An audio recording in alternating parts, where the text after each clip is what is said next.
Hello friends, मेरे digital classes में आप लोग का बहुत बहुत फिर से नए सेशन में स्वागत करता हूं। तो यहाँ पे छत्तीसगढ़ के जीके जीएस जो है यहाँ पे मॉडल पेपर यहाँ पे कवर कराया जा रहा है 2023-24 में। जो भी आपका एग्ज़ाम होने वाला है सभी एग्ज़ाम के लिए इम्पोर्टेंट है। चाहे आप पीएससी की तैयारी कर रहे हैं, पीएससी में आपका प्री हो गया, मेंस हो, दोनों एग्ज़ाम के लिए काम आएगा।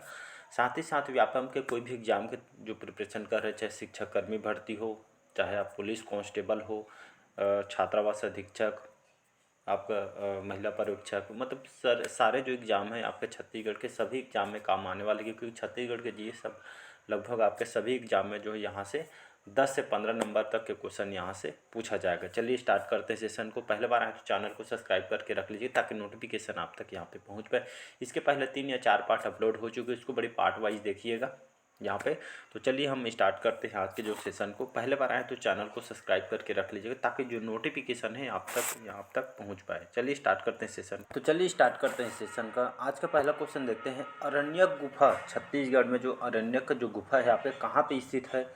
कोसमझोड़ी पहाड़ी में, मंगलपुर के पहाड़ी में, कुपनसर पहाड़ी में या आपके अरनपुर पहाड़ी में। तो इसका जो करेक्ट आंसर हो जाएगा बी ऑप्शन करेक्ट आंसर हो जाएगा। तो अरण्यक जो गुफा है आपका कहाँ पे स्थित है? मंगलपुर पहाड़ी में जो गुफा आपका स्थित है। और ये जो गुफा है मतलब कौन से संभाग में स्थित है? याद रखिए बस्तर में जो है मंगलपुर पहाड़ी है। तो ये जो अरण्यक गुफा यहाँ पे इसी पहाड़ी में आपका बना हुआ है। साथ ही साथ यहाँ पे कुटुम्बसर की गुफा सुने होंगे, ये भी आपके बस्तर में स्थित है। और कैलाश गुफा, अरण्यक गुफा, देवगिरी की गुफा और बहुत सारे जो रानी गुफा वगैरह है सभी आपके कहाँ पे स्थित है? बस्तर के अंतर्गत यहाँ पे आती है। इसी तरह आपका जो अरण्यक गुफा है आपका मंगलपुर पहाड़ी बस्तर में आपका बना हुआ है। तो इसको याद रखिएगा। अगला क्वेश्चन देखते हैं यहाँ पे। अगला क्वेश्चन देखते हैं यहाँ पे।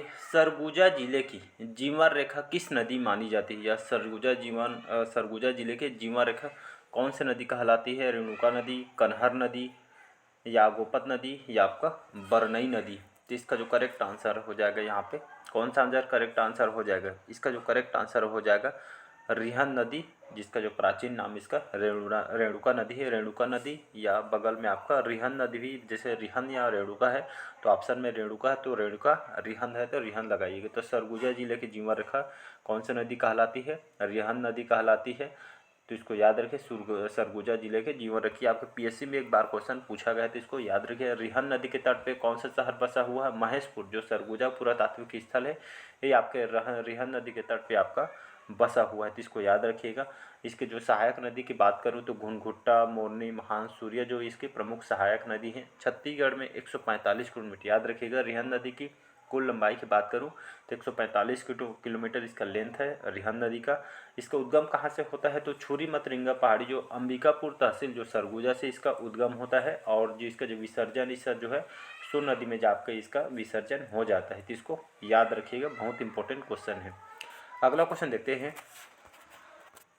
बढ़ते हैं। चलिए अगला क्वेश्चन तरफ। यहाँ पे कोरबा जिला है किस नदी के किनारे स्थित है? कोरबा को ही आपका ऊर्जाधानी भी कहा जाता है, इसको याद रखिएगा, ऊर्जाधानी। तो कोरबा जिला कौन से नदी किनारे स्थित है? अरपा नदी, इंद्रावती नदी, हसदो नदी या केलो नदी। तो इसका जो करेक्ट आंसर हो जाएगा सी ऑप्शन इसका करेक्ट आंसर हो जाएगा, याद रखिएगा। तो हसदेव नदी के किनारे आपका जो है कोरबा शहर बसा हुआ है। इसका उद्गम कहाँ से होता है? हसदो या इसको हसदेव नदी का। तो देवगढ़ कैमूर जो पहाड़ी से, कोरिया से, सोनहर तहसील से इसका उद्गम होता है। और विसर्जन जो है आपका जो महानदी में इसका केरा जो सिलाडी सुने होंगे वहाँ पे इसका विसर्जन होता है। या इसका जो लेंथ देखेंगे तो 176 किलोमीटर इसकी लंबाई है। प्रवाह क्षेत्र जैसे कोरिया, कोरबा, जांजगीर चांपा इन क्षेत्रों में इसका प्रवाह है, लेंथ है, इसका जो फ्लो है तो इसको याद रखिएगा। कोरबा, चांपा, जांजगीर चांपा जो शहर इसी के किनारे तट पे आपका बसा हुआ है, तो इसको याद रखिएगा। और जो यहाँ पे छत्तीसगढ़ की बहुउद्देशीय जो परियोजना है ये आपका सबसे ऊंचा बांध है, 87 मीटर इसका ऊंचाई है, इसको याद रखें, जो कि हमारे छत्तीसगढ़ की सबसे ऊंचा बांध है। तो ये आपका छत्तीसगढ़ के प्रथम बहुउद्देशीय परियोजना है, तो इसको याद रखिएगा। और यहाँ पे जो है आपका जो हसदो बांगो जो परियोजना सुने होंगे जिसको मिनी माता परियोजना कहते हैं, 1967 में यहाँ पे कोरबा में आपका बना हुआ है, इसको याद रखिएगा। अगला क्वेश्चन चलिए बढ़ते हैं। अगला क्वेश्चन चलिए देखते हैं यहाँ पे। खूटा घाट जो बांध है आपके किस नदी पे स्थित है? खारून नदी, हसदो नदी, खारंग नदी या मनियारी नदी। तो इसका जो करेक्ट आंसर हो जाएगा, याद रखिएगा, इसका जो करेक्ट आंसर हो जाएगा खारंग नदी इसका करेक्ट आंसर हो जाएगा। खूंटा घाट बांध देखे होंगे कहाँ पे है, बिलासपुर रतनपुर आप जाएंगे उसी मार्ग में आपका जो है बना हुआ, बहुत ही अच्छी जगह है। यहाँ पे जाएंगे तो बहुत बड़ा डैम है, मैं गया हूँ दो बार, बहुत ही अच्छा जगह है, पीसफुल एरिया है। जब भी मतलब अच्छा ना लगे तो आसपास में रहते हैं तो कभी भी जा सकते हैं, बहुत ही रिलैक्स हो लगता है। तो खूंटा घाट जो बांध है आपका खारंग नदी पे आपका बना हुआ है, तो इसको याद रखिए। यहाँ पे जो है खारून नदी भी दिया गया है। तो खारून नदी जो है ये आपका इसके तट पे बसा हुआ कौन कौन सा शहर है, तो इसको बालोद, रायपुर, दुर्ग, यहाँ से रायपुर कौन से शहर मतलब कौन से नदी किनारे बसा हुआ है, तो खारून नदी। दुर्ग कौन से शहर के किनारे बसा हुआ है, तो ये भी खारून नदी। और बालोद जो है यहाँ पे खारून नदी किनारे बसा हुआ है, ये आपके पीएससी में पूछा गया है, तो इसको याद रखिएगा। हासदो नदी इसके बारे में बता चुका हूँ। यहाँ पे मनियारी नदी के बारे में सुन लीजिएगा। तो मनियारी नदी इसका उद्गम कहाँ से होता है, मुंगेली से, जो पेटूचुआ पहाड़ी जो है यहाँ से पेंडालूर भी जो है यहाँ पे पठार से मुंगेली से इसका उद्गम होता है। और यहाँ पे जो शिवनाथ में भी मत्को द्वीप के यहाँ पे विसर्जन हो जाती है। 134 किलोमीटर इसकी कुल लंबाई है। और इसका प्रवाह देखेंगे तो बिलासपुर मुंगेली इन क्षेत्रों में इसका जो है आपका प्रवाह क्षेत्र है। इसको याद रखिए। आपका जो खुड़िया बांध सुने होंगे, राजीव गांधी जलाशय कहते हैं, 1930 में इसको बनाया गया था। तो खुड़िया बांध जो है आपका मनियारी नदी पे आपका बना हुआ, इसी नदी किनारे आपका जो है अमेरिका का जो ताला गाँव आपका स्थित है। तो इसको याद रखिएगा, इंपॉर्टेंट क्वेश्चन। ज़्यादा डिटेल में हम नहीं जाएंगे, यहाँ पे हम उद्देश्य यही है ज़्यादा से ज़्यादा क्वेश्चन करेगा। बाकी सब इसको मैं पढ़ा दिया हूँ पूरा डिटेल के साथ। तो मेरे प्लेलिस्ट में जाएगा, आपको पूरा छत्तीसगढ़ की नदियों के बारे में पूरा डिटेल से आपको पढ़ने को मिल जाएगा। चलिए बढ़ते हैं अगले क्वेश्चन तरफ। यहाँ पे अगला क्वेश्चन तरफ बढ़ते हैं। यहाँ पे खूंटा घाट बांध किस जिला में स्थित है, याद रखिए। खूंटा घाट जो है आपका अभी जस्ट बताया हूँ किस जिला में स्थित है, बिलासपुर, रायपुर, दुर्ग या कोरबा। तो ये आपका बिलासपुर के मतलब बिलासपुर जिला के अंतर्गत यहाँ पर स्थित है खूंटा घाट बांध। तो इसको याद रखिए, कौन से जिला में स्थित है, बिलासपुर जिला में आपका खूंटा घाट आपका बना हुआ है। तो इसको याद रख भी जाइएगा, बढ़िया घूम के आएगा। अभी इसके बारे में जस्ट बताया है आपको। अगला क्वेश्चन देखते हैं हम। अगला क्वेश्चन तरफ बढ़ते हैं। छत्तीसगढ़ की दूसरी महत्वपूर्ण नदी शिवनाथ नदी, इसका उद्गम कहाँ से होता है, पाना बरस पहाड़ी से, नंदराज चोटी से, नंदीराज है आपका चोटी से, या आपके श्रृंगी पर्वत से, या आपका गड़िया पहाड़ से। तो इसका जो करेक्ट आंसर हो, ए ऑप्शन यहाँ पे करेक्ट आंसर हो जाएगा। तो याद रखिएगा, हमारी छत्तीसगढ़ की दूसरी महत्वपूर्ण नदी कौन सी है, तो ये आपका शिवनाथ नदी। पहला तो आपका महानदी है, सेकेंड आपका शिवनाथ नदी है। तो ये आपका जो है पाना बरस पहाड़ी जो है जिसका यहाँ पे उद्गम होता है। और विसर्जन इसका कहाँ होती है, तो महानदी में जो है इसका विसर्जन हो जाता है। शिवरी नारायण के निकट में इसका विसर्जन हो जाता है।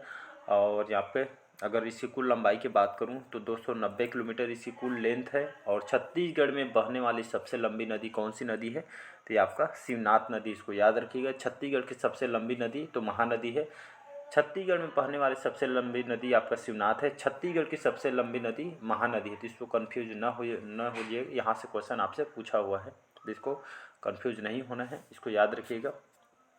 दुर्ग, नांदघाट, बेमेतरा, ये जो सभी आपका इसके तट पे आपके बसे हुए शहर है, तो इसको याद रखिएगा। और इसके जो मोंगरा बैराज परियोजना याद रखिएगा, एम लिख दिया हूँ। मोंगरा बैराज परियोजना आपका जो है राजनांदगांव में है। इस परियोजना आपका जो मोंगरा बैराज परियोजना राजनांदगांव में स्थित है, इसको याद रखिएगा। शिवनाथ नदी भी आपका बना हुआ है। और महानदी की सबसे बड़ी सहायक नदी भी है आपका शिवनाथ नदी, तो इसको याद रखिएगा। और इसका जो यहाँ पे जो है इसको जो शिवनाथ नदी है, इसका प्राचीन नाम देखेंगे, इसको जो प्राचीन नाम देखेंगे तो इसका जो प्राचीन नाम का सूनी नदी है, याद रखिएगा। सूनी नदी के नाम से इसका बताया गया है। सूनी नदी जो मत्स्य पुराण वगैरह में इसको बताई गई है, सूनी नदी के नाम से इसको पहले जाना जाता है, लेकिन वर्तमान में इसको हम ये शिवनाथ नदी के नाम से इसको जानते हैं। अगला क्वेश्चन तरफ बढ़ते हैं। अगला क्वेश्चन चलिए देखते हैं। यहाँ पे रायगढ़ जो है, रायगढ़ जो शहर है किस नदी के किनारे बसा हुआ है, अरपा, लीलागढ़, रेहा या आपका केलो नदी। तो रायगढ़ जो शहर यहाँ पे कौन से नदी किनारे बसा हुआ है, तो इसका डी ऑप्शन हो जाएगा यहाँ पे करेक्ट। तो आपका जो केलो नदी के किनारे जो है आपका रायगढ़ शहर बसा हुआ है, तो इसको याद रखिए। केलो नदी की अगर मैं बात करूँ यहाँ पे, इसका उद्गम कहाँ से होता है, तो लुडेंग जो आपका लुडेंग जो पहाड़ी है, लाइलुंगा तहसील रायगढ़ से इसका उद्गम होता है। और उड़ीसा में जो महादेवपाली जो नामक जो स्थल है, यहाँ पे इसका जो है महानदी में जाके इसका विसर्जन हो जाता है। तो प्रवाह क्षेत्र देखेंगे तो रायगढ़ शहर में इसका प्रवाह क्षेत्र है, तो इसको याद रखिए। इसकी सहायक नदी है कोल्डेगा, और राजर इसकी प्रमुख सहायक नदी है केलो नदी की। इस पे तट पे बसा हुआ शहर कौन सा शहर है? तो रायगढ़ है, तो इसको याद रखिएगा। एक परियोजना भी बना हुआ है इस पर, केलो नदी परियोजना, स्वर्गीय दिलीप सूर्यदेव परियोजना के नाम से इसको पहले जाना जाता था। कहाँ पे है? रायगढ़ जिले में आपका स्थित है, तो इसको याद रखिए। बाकी छत्तीसगढ़ के जो नदियों के बारे में पूरा वाटर फॉरवर्ड पूरा यहाँ पे डिटेल से पढ़ाया हुआ है, तो वहाँ से आप जाके पढ़ सकते हैं। अगला क्वेश्चन देखते हैं यहाँ पे, रेणुका नदी। रेणुका नदी छत्तीसगढ़ के कौन से जिला में स्थित है? कोरबा, कांकेर, बस्तर या सरगुजा? तो इसको स्टार्टिंग में बताया था, रेणुका को आपको रिहंद नदी के नाम से भी इसको जाना जाता है। तो याद रखिएगा, जो नदी है आपके सरगुजा जिले में आपका स्थित है। बाकी इसको बता दिया गया है। अगला क्वेश्चन तरफ बढ़ते हैं यहाँ पे। अगला क्वेश्चन देखते हैं यहाँ पे, आभनेर नदी। आभनेर नदी और कौन कौन सी नदी है? आभनेर नदी, मुस्का नदी और पिपरिया नदी। इन तीनों नदियों के त्रिवेणी संगम पर कौन सा जो नगर आपका बसा हुआ या कौन सा शहर आपका बसा हुआ है? दंतेवाड़ा, खैरागढ़, बगीचा या तखतपुर? तो जो है तीन नदियों के जो संगम से बसा हुआ शहर क्वेश्चन आपसे पूछा जा सके तो सभी आपको याद होनी चाहिए। तो खैरागढ़ जो है, खैरागढ़ जो शहर आपका आबनेर, मुस्का, जो पिपरिया नदी, इन तीनों नदियों के त्रिवेणी संगम पे आपका बसा हुआ है खैरागढ़। जैसे आपका अगर मैं राजिम गरियाबंद बोल दूँगा, जिसको हम छत्तीसगढ़ का प्रयाग कहते हैं, कौन कौन सी नदियों के किनारे बसा हुआ है? तो आपका महानदी, पैरी नदी और सोंढूर नदी, तीनों किनारे मतलब तीनों नदी त्रिवेणी संगम पे आपका राजिम शहर आपका बसा हुआ है। उसी तरह अगर मैं शिवरी नारायण बोलूँगा, जांजगीर चांपा जिले के अंतर्गत आती है, कौन से नदियों किनारे बसा हुआ है? तो आपका महानदी, शिवनाथ नदी और आपका जोंक नदी, इन त्रिवेणी संगम पे बसा हुआ है आपका शिवरी नारायण। अब मैं बात करता हूँ चंद्रपुर, गए होंगे, जांजगीर चांपा जिले के अंतर्गत आते हैं ये भी। तो आपका कौन से त्रिवेणी संगम पे बसा हुए नदियों के किनारे? महानदी, मान नदी और आपका लात नदी, ये तीनों मतलब ये जो तीनों नदियों के संगम पे आपका चंद्रपुर जो शहर मतलब ये जो स्थल है आपका बसा हुआ है। तो इसको याद रखिएगा, जिसका जो बी ऑप्शन करेक्ट आंसर हो जाएगा। अगला क्वेश्चन देखते हैं यहाँ पे। चलिए बढ़ते हैं अगला क्वेश्चन तरफ। यहाँ पे कांगेर नदी, मुनगा नदी, बहार नदी जो मिलकर बस्तर का कौन सा जो प्राकृतिक जो जलप्रपात बनाती है, जिसे प्राचीन काल में मूंगा प्रपात के नाम से भी इसको जाना जाता है? तो इसको तीरथगढ़ जलप्रपात, चर्रेमर्री जलप्रपात, चित्रकूट जलप्रपात या आपका सात देवधारा जलप्रपात? कौन सा आंसर करेक्ट हो जाएगा जी? तीरथगढ़ जलप्रपात। ये जो है आपका कांगेर नदी, मुनगा, बहार, ये जो यहाँ पे जो है नदी मिलकर बस्तर का जो है ये जो तीरथगढ़ जलप्रपात, जो कि ये आपका बहुत ही जो है मतलब ये आपका भव्य जो है जलप्रपात है। ये आपके प्राचीन काल में मूंगा प्रपात के नाम से इसको जाना गया है। तो तीरथगढ़ जलप्रपात ये आपके कौन से संभाग में या कौन से जिला में स्थित है? तो याद रखिएगा, बस्तर में आपका जो है तीरथगढ़ जलप्रपात आपका बना हुआ है। और आपका यहाँ पे देखेंगे तीरथगढ़ के साथ साथ आपका चित्रकूट जलप्रपात हो गया, तीरथगढ़ तो हो गए, कांगेर जलप्रपात, तांबड़ा घूमर और आपका चित्रधारा, महादेव घूमर, ये सभी जो जलप्रपात आपके कहाँ पे है? ये सभी जो है आपका बस्तर में स्थित है। सबसे ज़्यादा अगर देखेंगे आपका बस्तर में सबसे ज़्यादा वाटरफॉल वगैरह है हमारे छत्तीसगढ़ में, तो इसको याद रखिए। यहाँ पे चित्रकूट भी आपका बस्तर में स्थित है, याद रखिएगा। चर्रेमर्री जलप्रपात कहाँ है जी? तो चर्रेमर्री जो जलप्रपात ये आपका कहाँ है? तो ये आपका कांकेर जिला में है, याद रखिएगा। तो मलाजकुंडम जलप्रपात सुने होंगे, चर्रेमर्री, ये जो दोनों हैं आपका कांकेर जिला में आपका स्थित है। तो इसको याद रखिए। कमेंट बॉक्स में आपको बताना जो सात धारा जो जलप्रपात है कौन से जिले में है, कमेंट करके इसका आंसर मेरे को बताइए। आज का जो है आपका टास्क है, नहीं पता है तो गूगल से सर्च कीजिए, लेकिन आज का इसका जो आंसर आपको कमेंट बॉक्स में बताना है। तो आपका क्वेश्चन है। अगला क्वेश्चन देखते हैं यहाँ पे। फिर अगला क्वेश्चन देखते हैं यहाँ पे, नागर, द्रविड़ और बेसर शैली का जो उत्कृष्ट नमूना चिंगीतराई का जो शिव मंदिर किस जिले में स्थित है? सुकमा, बस्तर, दंतेवाड़ा या आपका कोंडा गांव में? तो इसका जो करेक्ट आंसर हो जाएगा, याद रखिएगा, जो बस्तर में आपका जो है जो शिव मंदिर, भगवान शिव जी का मंदिर है, बहुत ही भव्य तरीके से इसको बनाया गया है। तो ये आपका बस्तर में स्थित है। ये आपका नागर शैली, द्रविड़ और बेसर, इन तीनों शैलियों को उत्कृष्ट नमूना इनको माना जाता है। जो चिंगीतराई का जो शिव मंदिर बहुत ही फेमस है, कहाँ पे है? तो बस्तर में है, तो इसको याद रखिएगा। अगला क्वेश्चन देखते हैं। अगला क्वेश्चन देखते हैं यहाँ पे, निम्नलिखित में से कौन सा जो जलप्रपात बस्तर जिले में स्थित नहीं है? ऐसे टाइप के क्वेश्चन को पढ़िए, एक से नहीं दो तीन बार क्वेश्चन को पढ़िए, लेकिन आंसर आपको सही लगाना है। क्या क्या जल्दी जल्दी के चक्कर में हम क्वेश्चन आंसर सही होते हुए भी हम गलती लगा देते, क्वेश्चन को अच्छे से नहीं पढ़ पाते हैं। तो निम्नलिखित कौन सा जो जलप्रपात बस्तर जिले में स्थित नहीं है? तो है आपका चित्रकूट, तीरथगढ़, गुप्तेश्वर और आपका जो मड़वा है। ये जो आपका जो गुप्तेश्वर जो जलप्रपात यहाँ पे जो है, ये आपका बस्तर में आपका स्थित नहीं है। बाकी चित्रकूट, तीरथगढ़, माड़वा को अभी जस्ट बताया हूँ। सबसे ज़्यादा बस्तर में वाटरफॉल पाया जाता है। ये सभी जो है आपका कहाँ पे है, बस्तर में स्थित है। लेकिन जो गुप्तेश्वर जो जलप्रपात है, ये जो जलप्रपात आपका सुकमा जिला में स्थित है। तो इसको याद रखिए, सबरी नदी पे आपका बना हुआ है। साथ ही साथ रानी दरहा सुने होंगे, सबरी नदी पे बना हुआ, ये भी आपका जो है सुकमा में स्थित है। इसको याद रखिएगा। अगला क्वेश्चन देखते हैं यहाँ पे। अगला क्वेश्चन देखते हैं यहाँ पे, छत्तीसगढ़ की औसत जलवायु क्या है। तो छत्तीसगढ़ की औसत जलवायु क्या है जी, आर्द्र, उष्ण, उष्ण आर्द्र या आपका अत्यधिक आर्द्र है। तो इसका जो करेक्ट आंसर हो जाएगा यहाँ पे सी ऑप्शन करेक्ट आंसर हो जाएगा। तो छत्तीसगढ़ की जो औसत जो जलवायु आपका उष्ण आर्द्र प्रकार की है, तो इसको याद रखिएगा। कंप्लीट आपको छत्तीसगढ़ की जलवायु क्लाइमेट के बारे में पढ़ना है तो प्लेलिस्ट आपको बना हुआ है कंप्लीट, यहाँ पे आपको मतलब पढ़ाया हुआ है, तो इसको बढ़िया आप जाके पढ़ सकते हैं। यहाँ पे जो जलवायु जो शब्द है, जलवायु जो है एक आपका अरबी भाषा है, याद रखिएगा। जलवायु जो शब्द यहाँ पे देख सकते हैं, यहाँ पे एग्जाम में क्वेश्चन इसलिए बता रहा हूँ मैं। तो जलवायु जो एक अरबी भाषा शब्द है, मतलब ये आपका ये जो है इसका जो अर्थ होता है, मतलब जो जैसे ऋतु होता है, ऋतुओं के दिशा में एक परिवर्तन इसका मतलब होता है। हमारे जो है जो जलवायु है सभी जो है आपका मौसम पर आधारित होती है, इसीलिए यहाँ पर ठंड, गर्मी, बरसात, ये जो यहाँ पे जो है इस तरह के यहाँ पे जो है ऋतुओं में परिवर्तन होते हैं। तो इसको याद रखिएगा। और यहाँ पे हमारे छत्तीसगढ़ में मानसून कब प्रवेश करता है, तो आपका 10 जून से लेकर आपका 15 जून के मध्य यहाँ पे मानसून यहाँ पे प्रवेश करती है। तो इसको याद रखिएगा। बाकी डिटेल से पढ़ा दिया गया है, तो आप जाएंगे प्लेलिस्ट तो वहाँ से बढ़िया आपको पढ़ने को मिल जाएगा।